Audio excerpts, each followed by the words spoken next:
নমস্কার বন্ধুরা, আশা করছি আপনারা সবাই খুব ভালো আছেন। আমি অনিমা চলে এসেছি একটা নতুন ভিডিও নিয়ে। তো চলুন আজকের দিনটা শুরু করা যাক।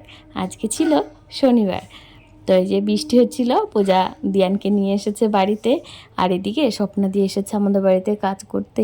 কিছুক্ষণ করার পরে বাসনটা ওইদিকে ধুচ্ছিল, দিয়ে বলছে বৌদি আমি না বিকেলে আসবো না, বিকেলটা তুমি করে নিও। আমি বলছি কেন, তোমার কী হয়েছে? দিয়ে বলছে যে যেমন স্বাভাবিক সবাই জিজ্ঞেস করে, বলছে আমার পেট ব্যথা করছে। আর আমি জানি স্বপ্নাদির ওই পেটে ব্যথা করলে খুব অসুবিধা হয়, মানে এর আগেও অনেক কয়বার হয়েছে, উনি ডক্টরও দেখাচ্ছেন, অপারেশন করতে বলেছেন, সেটা এখনও করা হয়নি, তো তার জন্য বাড়াবাড়িটা হয় মাঝে মাঝে। তা আমি বললাম তাহলে তুমি এক্ষুনি বাড়ি চলে যাও। দিয়ে স্বপ্নাদি বলছে না আমি এসেছি, করে দিয়ে যাই। আমি বললাম না তুমি করে মানে তোমাকে এখন করতে হবে না, তুমি যাও, আমি ঠিক করে নেব। তো দিয়ানকে স্নান করিয়ে ঘুম পাড়িয়ে দেওয়া হয়ে গেছিলো, আমার অতটা চাপও ছিল না। আর এটা করতে তো আমি অভ্যস্ত এমনিতেই।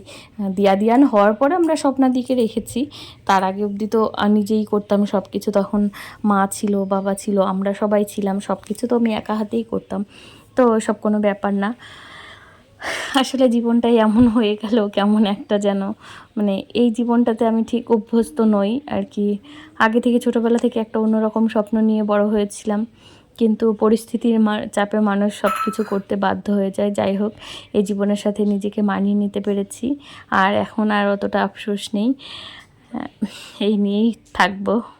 আর এই যে দেখুন আমাদের পিছন দিকটা কি সুন্দর না, মনে হচ্ছে পুরো মানে নদী। আমার তো তাই মনে হচ্ছে, যদিও বিকেলে মানে ছাদে আসাই হয় না, এখন সময় অতটা পাই না, তো কিন্তু এলে মনটা একটু হালকা লাগে, একটু ভালো লাগে। আসলে আমরা হলাম শিক্ষিত বেকার নারী, যাকে বলে এক কথায়।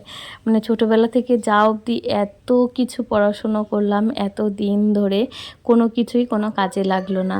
শেষ অবধি কোনটা কাজে লাগলো, যেটা আমরা মানে যেটা কোনো দিন শিখিনি, দেখে দেখে মানে সবাইকে দেখে যেটা শিখলাম, বাড়ির মা কাকিমাদের দেখে যেটা শিখলাম, সেই জীবনটাতেই অভ্যস্ত হতে হলো শেষ অবধি।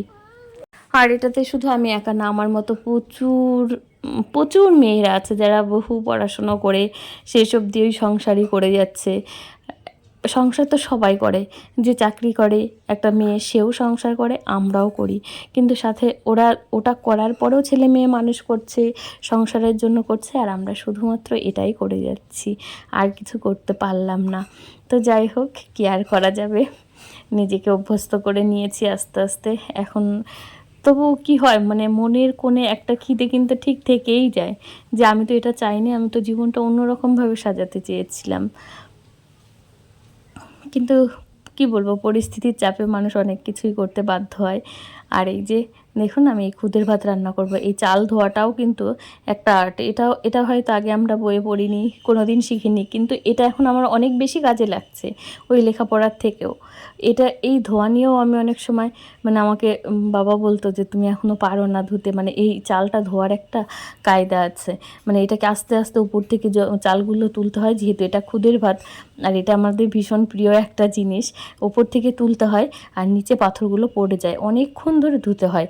সত্যিই আমি পারতাম না প্রথমে, আমি যখন রান্না করতাম নিচে ভাত মুখে দিলে না ভাতের সাথে কাঁকড়টা পড়তো, তখন কিন্তু খেতে ভীষণ বাজে লাগতো। তো তখন দেখা গেলো কি অনেক সময় রেগে আর ভাতটা খাওয়াও হতো না। এই যে এমনি মানে এক হাত দিয়ে ক্যামেরা ধরে আছি বলে চালটা আমি অমন করে তুলছি, ক্যামেরাটা যখন রাখবো তখন দু হাত দিয়ে চালটা উপর থেকে তুলতে হয়, আর নিচে দেখবেন ধোয়ার পরে কতটা চাল মানে পাথর পড়ে থাকবে, সেটাও দেখাবো আপনাদেরকে। তো এই মানে এগুলো কিন্তু আমরা পড়িনি। সত্যি বলছি, জীবনের এতটা এতটা বছর কাটিয়েছি, 20-21 বছর অবধি তো মেয়েদের পড়াশোনার মধ্যেই কেটে যায়। তো ততদিন অবধি কিন্তু এসব যে করতে হবে, এসব করব, সেটা কখনো ভাবিনি। এসব তো মানে যে পড়াশুনো করে না সেও করে, তাই না বলুন? তারা আরও ভালোভাবে করে, সত্যি আমাদের মা ঠাকুমারা আরও ভালোভাবে সংসারটাকে সামলেছে। এবার আমরা পড়ে গেছি দু নৌকায়, না ওদিকে যেতে পারি না এদিকে থাকতে পারি। এদিকে হয়তো এই যে দেখুন কত পাথর পড়েছে, এদিকে কি হয় যে মানে সব কিছুই আছে, ছেলে মেয়ে স্বামী সংসার সব আছে, আজকে আমার সুখের সংসার, কিন্তু মনের কোনায় কোথায় যেন একটা খিদে রয়ে গেছে, যেটা মানে কোনো কিছু দিয়েই মানে পূরণ করতে পারছি না। মানে কোথাও একটা নিজে প্রতিষ্ঠিত হতে পারলাম না। সেই মানে এই যে মনের খিদেটা কিন্তু কেউ মেটাতে পারে না। বাকি যখন যা চাইছি সব পাচ্ছি, সব কিছু মানে চাইতে হয় না, হয়তো চাওয়ার আগেই সব কিছু পেয়ে যাই, তবু ওই যে মনের কোণে যে খিদেটা রয়ে গেছে যে জীবনে কিছু করতে পারলাম না, এটা যে মানে কি বলবো, খুব কষ্টের জিনিস, খুব। এই জন্যই বললাম যে আমরা হলাম শিক্ষিত, অথচ সারাদিন মানে সার্ভিস দেব সবার জন্য, ছেলে মেয়ের জন্য, সংসারের জন্য, সব কিছু, দিন শেষে গিয়ে কোথাও আমরা বেকার, মানে কোথাও আমরা কিছু করি না, মানে সব কিছু করেও আমরা কিছু করি না। এটা হয় বাড়ির লোক বলে না, কেউ বলে না, কিন্তু হয়তো অনেকেই বলবে, সেটা আমরা বুঝি, কিন্তু কি বলবো, সত্যিই তো কিছু করি না। মেয়েদের একটা সময় পরে সে ইনকাম করতে যদি না পারে তাহলে সে কিছুই করে না, অন্তত নিজের কাছে তো সেটা মনে হয়, তাই না বলুন? জানি না আমার সাথে কেউ একমত হবেন কি না, এটা মানে একান্তই আমার মানে কি বলবো, মনের ব্যক্তিগত কথা, সেটা শেয়ার করলাম আজকে আপনাদের সাথে। তো কোথাও গিয়ে সত্যি বলছি, মানে এত খারাপ লাগে যে দিন শেষে সব কিছু করার পরেও মনে হয় যে কিচ্ছু করি না। তো যাই হোক, একদিন একটা কথা বলেছিল যে আমি কি করছিলাম, আমার বাড়ির সামনে অনেকটা জঙ্গল, হয়তো জঙ্গল পরিষ্কার করছি, তখন আমাকে বলছে যে কি হলো জীবনে কি পেলে সেটা না, বলছে MA BA করার পরেও সেই তো জন দিতে হচ্ছে, মানে মাঠে মুনিশের কাজ করতে হচ্ছে। কিন্তু তখন আমি বলতে পারিনি যে এটা তো আমার বাড়ি ঘর আমি পরিষ্কার করতেই পারি। মানে কথাটা এতটা খারাপ লেগেছিল, কি বলবো, সত্যিই তো তাই, সে তো মিথ্যা কিছু বলেনি, যে এতদূর পড়াশোনা করে তুমি কি আর করলে, সে আমরাও যা করি তুমিও তাই করো। তো যাই হোক, অনেক কথা হয়ে গেল বলতে বলতে। শনিবারের ছেড়ে আমি রবিবারে প্রবেশ করে গেছি, এটা আসলে দুদিনের ব্লগ, মানে শনিবারেরও ছিল, এটা হচ্ছে রবিবারের। এটা রবিবার সকালে, এই যে স্বপ্নাদি আসতে পারবে না, স্বপ্নাদির যা হয়েছে সেটা আপনাদের সাথে কালকে শেয়ার করব। স্বপ্নাদি পুরো আমি এসেছি, বাজারে গেছিলাম একটু, বাজার থেকে আসার পরে বর বলছে যে স্বপ্নাদি আজকেও আসতে পারবে না। আমি বলছি স্বপ্নাদির তো শরীর খারাপ, ও আমাকে বললো যে স্বপ্নাদি না পড়ে গেছে জানো তো। আমি বললাম হ্যাঁ, স্বপ্নাদির শরীর খারাপ তো, মাথা করে হয়তো পড়ে গেছে, স্বপ্নাদি চেম্বারের মধ্যে পড়ে গেছে, সেটা আপনাদের সাথে কালকে স্বপ্নাদির কাছ থেকেই না হয় আপনাদেরকে শোনাবো। আসলে স্বপ্নাদিকে কখনো ক্যামেরার সামনে আনিনি, তো কালকে নিয়ে আসবো, স্বপ্নাদির কাছ থেকে শুনবেন কি হয়েছিল। এত খারাপ লাগছিল, দিয়ে আমি ভাবলাম কি যাব স্বপ্নাদিকে দেখতে, যখন শুনেছি দুপুরবেলা, আর তারপরে মানে সন্ধেবেলা যাওয়ার কথা ছিল, কিন্তু এমন বৃষ্টি শুরু হলো যে আর যেতে পারলাম না।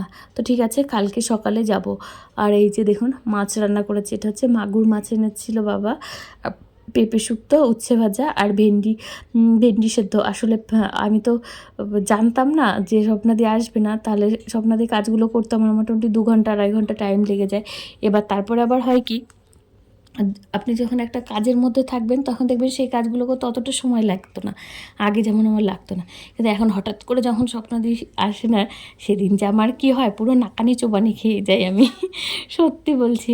মানে আবার সকালবেলা যদি জানি যে আসবে না, তাহলে আমি সব কিছু করে নিতে পারি, কিন্তু জানাটা যখন একটু পরের দিকে হয়ে যায়, দুপুরের দিকে হয়ে যায়, আর তখন খুব দেরি হয়ে যায়, তখন আমার মানে পুরো সব কিছু মনে হয় কি অগোছালো হয়ে গেল।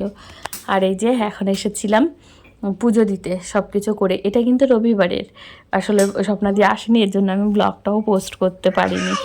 তো ঠিক আছে, এই যে আমার দিয়ান পাপা পুজো দিতে এসেছে আমার সাথে, ও রোজই আসে, তো তেমনি আজকেও এসেছিল। ও না এলেও না, এখন এমন হয়ে গেছে আমার একদম ভালো লাগে না ও না এলে। তো এই যে কারেন্ট চলে গেছে, আমি বলছিলাম চলো পাপা আমরা আস্তে আস্তে যাই, একদম কারেন্ট নেই। তো লাইট, এটা হচ্ছে ফোনের ওই ফ্ল্যাশ লাইট যেটা হয়, ওই লাইট জ্বালিয়ে তারপর আমরা আসছিলাম নিচের দিকে, আর অন্ধকার তো, সিঁড়ি দিয়ে ও একা একা চলে আসছিলাম। বললাম দাঁড়াও পাপা আমিও যাচ্ছি, তারপরে আমরা নিচে নেমে যাব। তো আমরা নিচে নেমে আসছিলাম। যদি আমাদের ভিডিও দেখতে ভালো লাগে আপনাদের, তাহলে একটু লাইক কমেন্ট করে দেবেন, আর একটু সাবস্ক্রাইব করে দিয়ে আমার পাশে থাকবেন, তাহলে আমার খুব ভালো লাগবে। কি নিবি? টাকা টাকা টাকা, একবার আমার দিকে টাকা, না টাকা, হ্যাঁ জল দিয়ে দিই। তুমি তুমি কেন এগুলো করেছো? এগুলো করেছো কেন ওই মুখে? এমনি না, তুমি কি হয়েছো তুমি? ই বাবা, তো নিচে নিচে করেছো না দিদিভাই করে দিয়েছে? কেন করেছো একা একা? এমি তুমি কি হয়েছে? দে আমি ধুয়ে দিই।